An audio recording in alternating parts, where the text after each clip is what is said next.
کہا تھا کہ ہم کو مٹا سکے یہ زمانے میں دم نہیں، ہم سے زمانہ خود ہے، زمانے سے ہم نہیں۔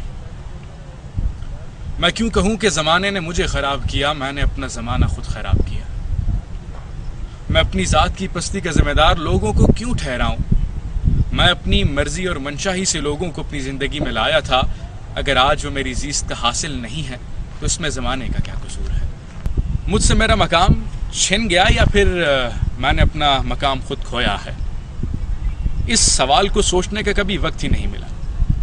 یا تو زندگی کچھ اس مشینی انداز سے ترتیب پا چکی ہے کہ یہ سوچنے کا وقت نہیں ملا، یا پھر میرا ضمیر اس سوال کو سوچنا گوارا ہی نہیں کرتا، بالکل ویسے ہی جیسے ایک مجرم یہ سننا گوارا نہیں کرتا کہ کوئی اسے مجرم کہے۔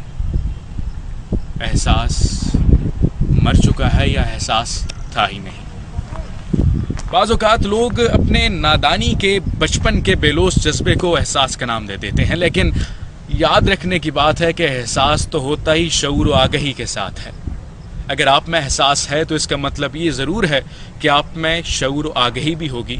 اگر آپ میں شعور و آگہی ہے تو اس کا مطلب ضرور ہے کہ آپ کے اندر احساس بھی ہوگا۔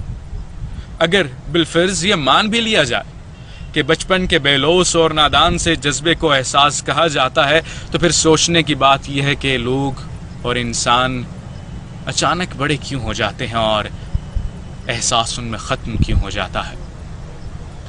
احساس زندہ لوگوں کی صفت ہوتی ہے، یعنی جو زندہ ہے وہی احساس کرے گا، مردے کو احساس سے کوئی غرض نہیں ہے۔ اور شاید جن لوگوں میں احساس ختم ہو جاتا ہے وہ لوگ مر جاتے ہیں، اور انہی لوگوں کے لیے خدا نے بھی کہا ہے کہ ان لوگوں کے کانوں پر، ان کے دلوں پر، ان کی آنکھوں پر خدا کی مہر ثبت ہے، اور یہ چوپاؤں سے بھی بدتر کے۔